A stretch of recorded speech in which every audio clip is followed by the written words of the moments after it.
It started with the towel. A stupid, damp, white towel that should have meant nothing. But it meant everything.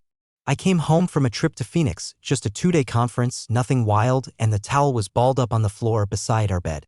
Not hanging in the bathroom where she usually leaves it, not thrown into the laundry basket like she sometimes remembers to do, but there. On the beige carpet, inches from her side of the bed. It was damp. Still warm. I didn't say anything that night.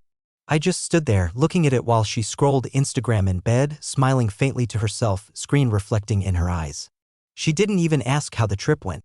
Just a hey babe and back to the blue glow of her feed. That's when the first pin dropped. Jessica and I had been together nearly a decade. We were never the couple that fought publicly or posted anniversaries with #blessed. But we were solid, or so I thought. She had this fire, you know?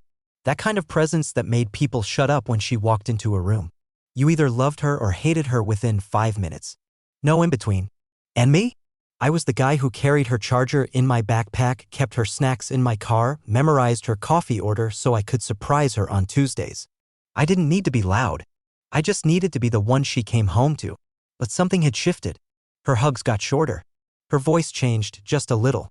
Like she was holding in a laugh that didn't belong to me. One Thursday evening she told me she had a dinner meeting with clients. Nothing unusual. Except her tone was off. Too rehearsed. She even paused halfway through the sentence like she was waiting to see if I'd question her. I didn't. Not yet.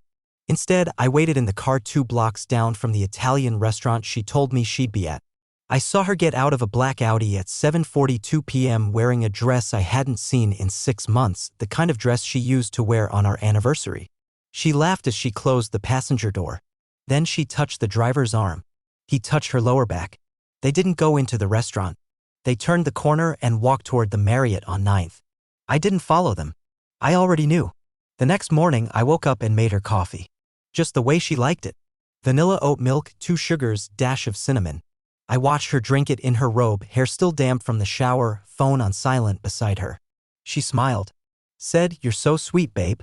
And for the first time in our marriage, I wanted to crush that mug in my hand and walk away forever. But I didn't. Because she didn't know I knew. And that was going to be my advantage. That Saturday, she said she was going to her sister's house in Edgewater. Brunch. Just the girls, she said, kissing me on the cheek like we were still something. She even made a show of putting on flats, Jess never wore flats unless she wanted me to believe she wasn't trying to impress anyone.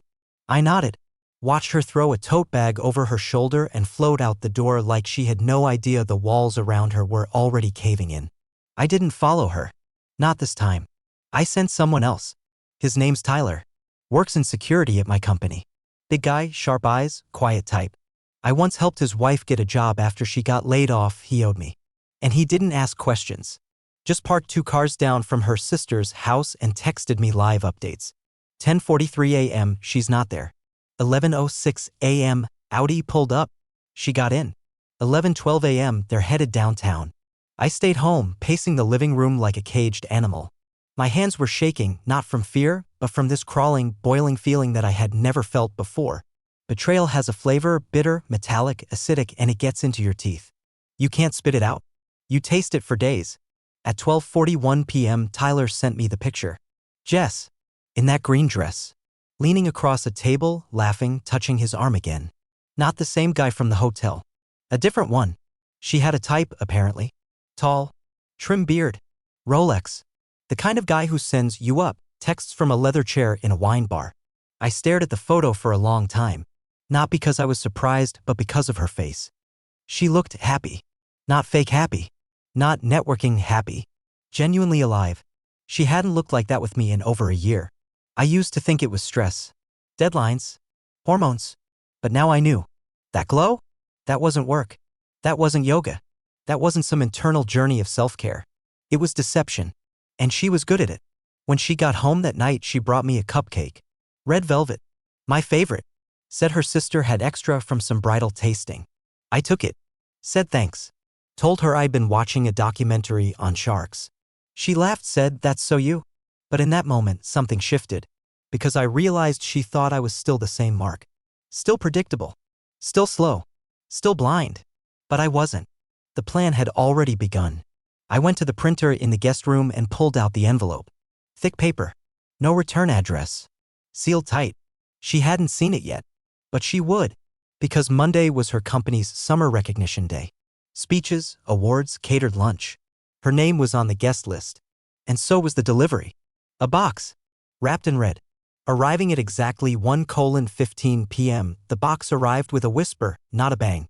Jess's office, 10th floor, South Wing PR and Communications.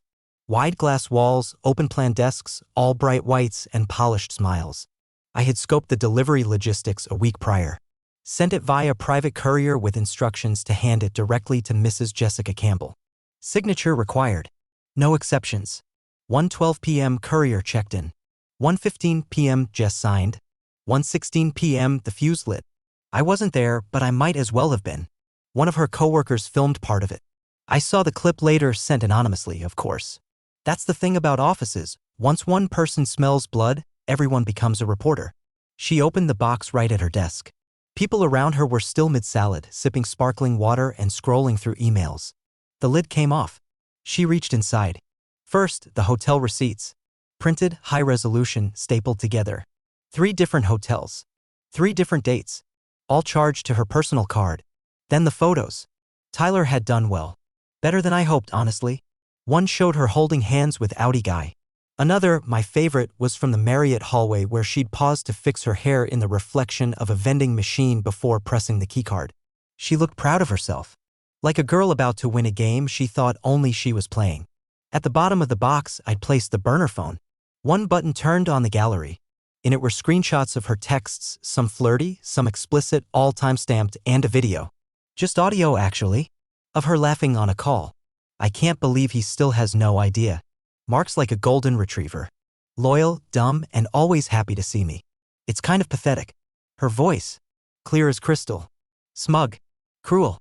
The clip ends with her saying, if he ever finds out, I'll cry, blame hormones, and distract him with cupcakes. Apparently, she forgot I don't like red velvet that much. The video cut off right as someone, her boss, I think, stood over her desk and asked, Jess? Are you okay? From the report I got later, she didn't answer. She just stared into the box like it was a bomb that hadn't gone off yet. Then she stood. Quiet. Shaking. Eyes darting like she was trying to figure out who else knew. Who had seen. Then she screamed. Not loud. Not angry. Just this raw, sharp sound that froze the entire floor. By 1:30 p.m. she was gone. Grabbed her purse, heels in hand, box clutched to her chest like it was her baby. By 2 p.m. I had a voicemail. Her voice was different. Small. Like someone who just realized the walls weren't made of stone, they were mirrors. She said, Mark, I don't know what that was. I can explain. Just please call me back. I didn't. I was busy changing the locks. The knock came at 8:46 p.m. 3 sharp raps. No doorbell. No text. No warning. Just her Jessica standing on the porch in that same blazer from work, eyeliner smeared, hair pinned up like she'd tried to reclaim some sense of order but gave up halfway through. I watched her through the peephole. She was holding her phone in one hand and that red box in the other like a twisted offering. Her nails were chipped. She'd been biting them. Something she hadn't done since college. She knocked again. Louder this time. Mark, she said. I know you're in there. I opened the door. Slowly. Deliberately. No words. Just stood there. Her eyes darted across my face, searching for softness. She wouldn't find any. Can I come in? She asked. No. She blinked. That stunned.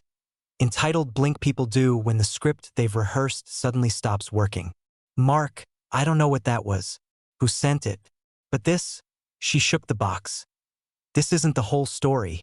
You're blowing this way out of proportion. I crossed my arms.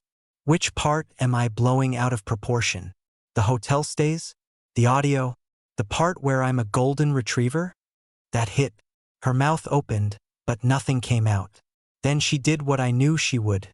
Turned it back on me. You went through my phone? You spied on me? That's disgusting, Mark. That's a violation. I laughed. Not loudly. Just enough that she flinched. I didn't go through your phone. I went through your lies. That was the first crack. The mask started to slip. Her voice got higher. You had someone follow me? You weren't exactly hiding. Jesus Christ, Mark. You've been plotting? Sitting on this? What kind of psycho? Enough. I said, quiet, firm. Don't twist this. You weren't being hunted. You were being watched. You paraded your betrayal around like a trophy. You laughed at me. In my house. She stepped back like she'd been slapped. But her expression hardened almost instantly. That's Jess. Always lands on her feet. Always shifts gears. So what now? She spat. You humiliate me at work. Change the locks like some jilted ex, and what? You feel powerful? No, I said. I feel awake. That stopped her cold. I reached behind the door and handed her a manila envelope. Inside, a copy of the house deed, 2 notarized separation documents I had drawn up earlier that week, and the keys to her car. I want you out, I said. Legally, emotionally, entirely. You're not serious. I've never been more serious. She stood there, stunned, clutching the box and the envelope like 2 pieces of a reality she never expected to collide. Then came the venom. You're going to regret this, she said, low, threatening. You think anyone else is going to put up with you? With your routines and your silence and your boring little world? I cheated because I had to.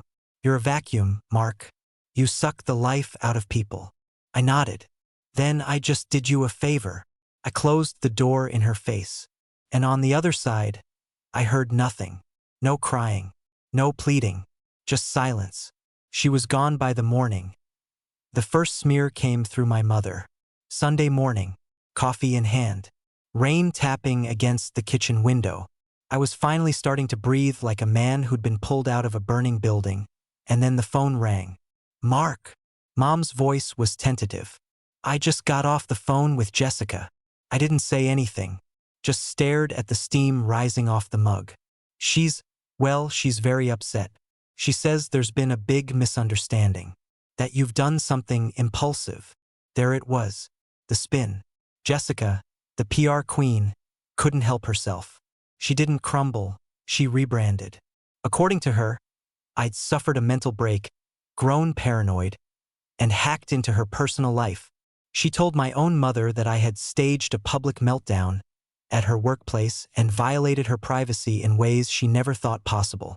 She didn't mention the affairs, didn't mention the receipts, didn't mention calling me a golden retriever to another man while I was fixing her broken porch light.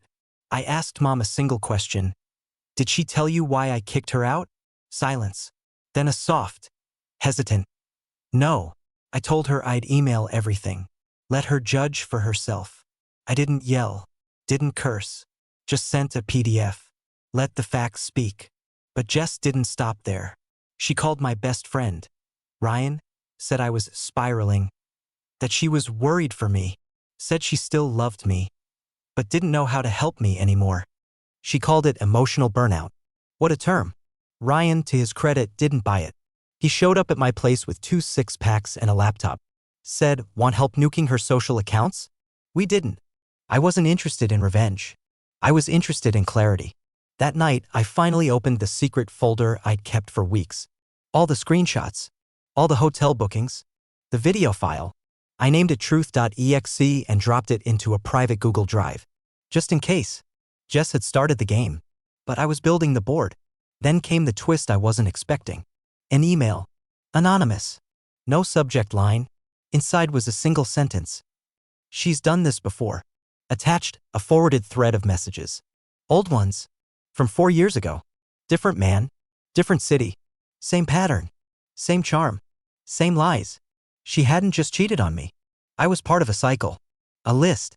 A lineup of men who thought they were the only one. And just like that, the heartbreak shifted. From grief to disgust. I spent the entire night chasing ghosts. The anonymous email didn't come from a burner. It came from an old Gmail account under the name Malaway84. It took me less than 5 minutes to trace the recovery info and connect it to Matthew Holloway, a freelance graphic designer based out of Austin, Texas. I found his LinkedIn, his portfolio, and then a photo. Jessica, smiling beside him at a wine festival in 2019. Hand on his chest, wearing the same white sundress she'd told me she lost on a girls' trip that summer. I stared at that photo for an hour. Not because I was surprised, but because it was the first time I realized just how well-practiced she was. This wasn't impulsive cheating. This wasn't a marriage slipping. This was a routine. I reached out to Matthew. Short message. Straightforward. She did it to me too. Want to talk? He replied within 10 minutes. We spoke over Zoom. 2 hours. No cameras. Just voices, low, tired, familiar in that wounded kind of way. He told me he met Jess in Chicago at a PR conference. She introduced herself as single. Said she was between relationships. They dated long distance for a year. She visited Austin 5 times. Said she was tired of the cold. They talked about moving in together. He even looked at condos. Then one night she vanished. No warning. Blocked his number. Ghosted him entirely. 3 months later, he saw her tagged in a Facebook album, Jessica and Mark's 5th anniversary. She'd gone right back to me, smiling like nothing had happened. Wearing the necklace he bought her. She lied so smoothly, man, he said. It was like watching someone act out a role. And the scary part? I think she believed it. I told him about the hotel receipts. The red box. The voicemail. He whistled low. You got farther than I did. I never even got a goodbye. We agreed on one thing before we hung up. Jess didn't love people. She collected them. Each man was a mirror she stood in front of, admiring herself until the glass cracked, and then she'd find another one. After we disconnected, I sat alone in the dark. The air in the room was heavy, like all the lies she ever told were still hanging there, unsaid. I looked around at our house. The art she picked. The couch she insisted on. The rug from that trip to Charleston where she cried after I said I wasn't ready for kids yet. Every piece of our home felt like a trophy for her. A monument to manipulation. So I started packing. Not her stuff.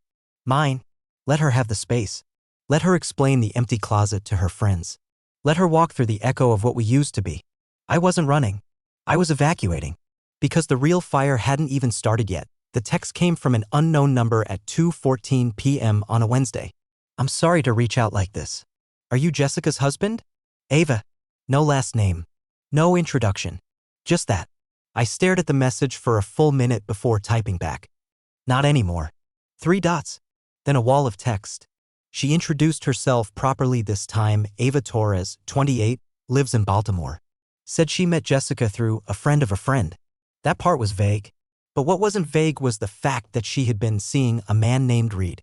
A man who, she now realized, had been introduced to her by Jessica. Because Reed was one of the men Jess had been sleeping with. And Ava? Ava was dating him too. I didn't know, she wrote. I swear. I wouldn't be messaging you if I wasn't sick over it. But I thought you should see this. Attached were screenshots. Messages between Jessica and Reed. I know you're tired of her. You said I was different. I'm better than that sad little girl you're playing house with. And then, buried in a long scroll of texts, one that made my heart still. He has no idea. And when he does, I'll just do what I always do. Cry. Blame him. Bake something. Men are so damn easy. That's who she was. That's who she'd always been. I told Ava the truth. Not for revenge. For clarity. She deserved to know she wasn't the only casualty in this wreckage. But Ava did something unexpected. She confronted Jessica. In person. At her yoga studio. The aftermath? Made its way online. Apparently, Ava waited for Jess outside the studio, caught her on the sidewalk in front of 2 instructors and a woman walking her dog. No screaming. No fists. Just Ava holding her phone, reading the messages out loud. Jessica stood there frozen, face blank, arms crossed like she could still spin her way out of it. Witnesses said Ava dropped the phone at her feet and said, "You're not misunderstood. You're just toxic." Jess didn't respond. Just turned and walked away. But the ripple was real. That video hit a local gossip account on Instagram later that night. No names. No tags. Just titled, "When You Catch the Spider at Its Own Web." The comments lit up. And the world she used to control with charm and charisma? It started to shrink. She called me that night. Didn't leave a message. Then she texted. "You think this is going to break me? You think you're some kind of hero? You're pathetic, Mark. I made you interesting. Without me, you're nothing." I didn't respond. But I did take a screenshot. It didn't take long. By Friday, whispers had turned to emails and emails turned to meetings. Her company, the sleek boutique PR firm she'd once bragged was built on trust and taste, put her on leave. Indefinite. The HR letter was cold. Pending investigation into inappropriate conduct involving clients and colleagues, we are requesting you step away from all public-facing responsibilities. Translation: You embarrassed us, Jessica. You're a liability now. She tried to play it off, of course. On her socials, she posted a vague story about taking a break to focus on mental health, a boomerang of a cappuccino and a book on personal renewal. But the comments weren't buying it. Someone dropped the office delivery story in the replies. No names, just the story, but enough detail that people knew. One woman wrote, "Oh, is this the same Jessica who had the red box moment at Capstone PR?" That phrase, the red box moment, stuck. It trended locally. It became office slang. Meanwhile, I'd fully moved out. New apartment. Smaller place. Nothing fancy. Clean walls, quiet neighborhood peace. But she wasn't done. Not even close. She showed up at my new place. Somehow got the address. Knocked like she lived there. When I opened the door, she was crying. Real tears this time, or at least better acted. "I lost my job, Mark." I said nothing. She sniffed, wiped her eyes, took a step closer. "I messed up. Okay? I know I did. But you didn't have to destroy me." She pulled a piece of paper from her purse. I thought it might be a letter. An apology. It was a character reference request. She wanted me to sign a document vouching for her behavior as a partner. For court. Apparently, one of the men she'd tangled with, Reed, was threatening legal action. Emotional damages, fraud, professional sabotage. She was being sued. And she thought I'd help her. I stared at the paper. Then I looked at her. "You need me," she said, lip trembling. "You always said I was part of you." I shook my head. "You were the part I've already cut out." And then I closed the door again. But this time she didn't leave quietly. Through the peephole, I saw her crumble on the welcome mat. Not dramatic, not cinematic. Just collapse. Sitting there. In silence. And I felt nothing. No sympathy. No pity. Not even rage. Just cold. I watched her sit there for 15 minutes before she finally got up, straightened her jacket, and walked away. She didn't knock again. But the war wasn't over. Because what she did next was unforgivable. I should have known she wouldn't go quietly. Jessica never left a room without setting a match behind her. It came through someone I never expected. Lucas, my cousin, grew up together, practically brothers. He helped me move out of the house, drank beers with me the night after the delivery to her office, swore he had my back, but he didn't. One night, I get a call from Ryan. No small talk. Just, "You need to check Lucas's Instagram story right now." I opened it. A short video. Jess, sitting at a rooftop bar, glass of white wine in hand, laughing.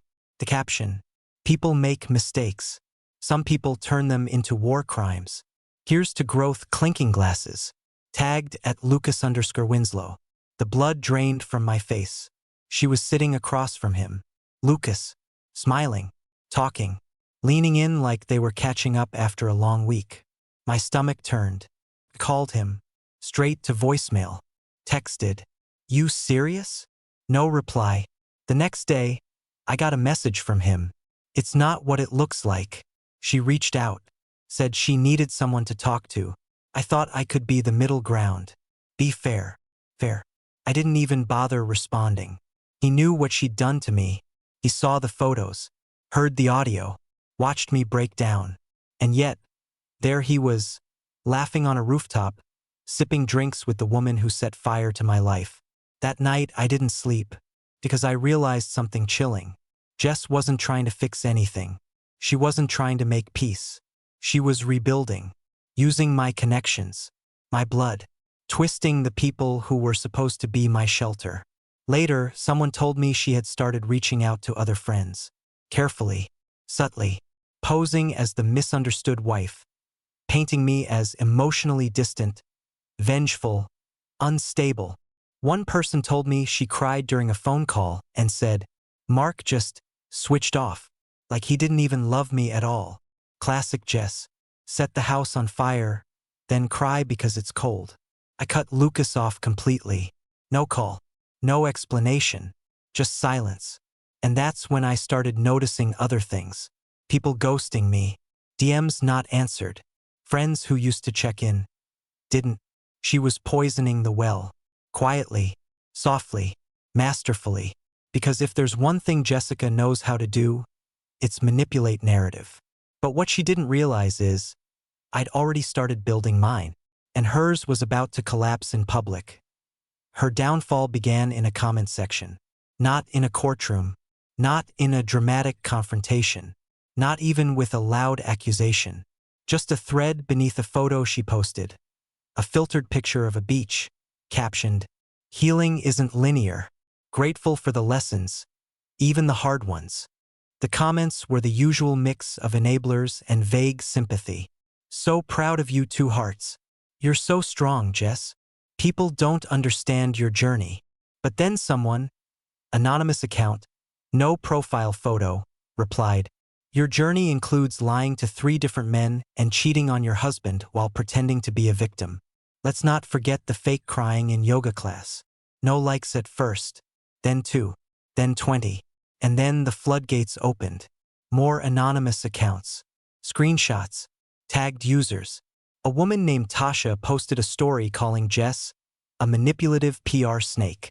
Apparently, Jess had tried to pin a failed pitch campaign on her while secretly sleeping with the client. A former intern wrote, "She told me once, truth is negotiable, perception isn't. Now I get it." Someone even reposted part of the infamous audio clip, the golden retriever quote, over a video of her smiling during a panel talk on ethics in branding. It went viral in niche circles. Within a week, her professional image wasn't just dented, it was obliterated. Capstone PR officially terminated her. Statement released, "We are committed to accountability, transparency, and upholding standards that reflect the trust our clients place in us." No mention of her name, but everyone knew. She took down her website, disabled comments, turned her Instagram private. The house, our house, was listed a few days later. Price reduced. Staging photos wiped of any trace of us. And then came the final unraveling. She reached out to Ryan, my best friend, called him at work, left a voicemail saying she needed a male perspective, and just wanted to understand how things had gone so wrong. She always needed someone to explain the damage to her. Never owned it, just needed a script to perform it away. Ryan told her, "You know exactly what you did, and no one's buying your act anymore." Then he hung up. She had no one left. Not her friends. Not her flings. Not her career. She tried to burn my world down, and now she was standing in the ashes of her own. But I wasn't done yet, because there was one thing left she didn't know. One last reveal. I waited for the right moment. Not out of spite, but out of strategy. Jess had always played the short game. Lies for the moment, charm for the day, tears for the scene. But me, I'd learned. She played defense. I played checkmate. The final reveal came in the form of a podcast. Months back, during the thick of it all, when the texts were unraveling, the delivery box was still smoking in her office. I'd been contacted by a producer from a mid-tier relationship advice podcast. They were doing a series on betrayal and deception. Wanted anonymous stories. I said yes. Told my tale cleanly. No rage, no drama. Just dates, actions, and evidence. They masked my voice. Changed the names. But the details, those were untouched. The episode dropped last week. Title: The Red Box Delivery. When your spouse has no idea you're 3 moves ahead. Within 48 hours, it was number 3 on Spotify's trending. People connected the dots fast. The PR queen, the audio clip, the golden retriever line. It all led to Jess. And now she couldn't spin it, because she couldn't deny it was her. She messaged me, one final time. "You humiliated me. You made me a meme. You couldn't just move on. Could you?" I didn't reply. Not at first. But after rereading it a few times, I typed back 4 words. "No more reruns, Jess." She read it, didn't respond, because there was nothing left to say. She used people like mirrors, and I finally let her see the one reflection she couldn't control, herself. She thought I was the background character in her messy, chaotic, romanticized drama. But I was the writer, and I just penned the final chapter. Well, almost. It's been 6 months. No headlines, no updates, no more surprises, just stillness. I've moved twice since the house. The second place feels right, modest, clean lines, good light. No memory trapped in the walls. I don't flinch at the sound of notifications anymore. I sleep, I breathe, And I don't think about her every day. Only sometimes. Not in the way you'd expect. Not with bitterness. Not even pain. Just observation. Like a memory of a storm you once drove through. Windshield wipers slapping against a downpour, knuckles white on the wheel. But now the sky is dry, and you're still driving. I never responded to her last message again. Never spoke to Lucas. Never checked if she got sued. I didn't need the ending to be loud, because the silence that follows someone like her is the ending. I ran into her once. Grocery store. Not dramatic. No screaming. She was in the frozen foods aisle, staring at a bag of cauliflower rice. She didn't see me at first. But when she did, when her eyes lifted and locked on mine, there was no performance. No tears. No manipulation. Just emptiness. She didn't say a word. Neither did I. She looked away first. Walked off like a stranger. And that's what we are now. Sometimes people ask if I'll ever trust again. If I'll ever let someone get close. And I tell them this: I'm not afraid of love. I'm afraid of loving someone who wears it like a costume. What I learned: you can't save someone from who they are. You can only save yourself from drowning with them. So this is my last post. No more stories. No more pieces of her. She doesn't live here anymore. And to anyone reading this, anyone standing in the middle of confusion, suspecting, doubting, aching silently, you already know. You don't need more proof. You need peace. Walk, even if your legs shake, even if your voice cracks, even if you still love them. Walk, you'll survive. And one day you'll stand in a grocery store and realize you don't even flinch anymore. Mark.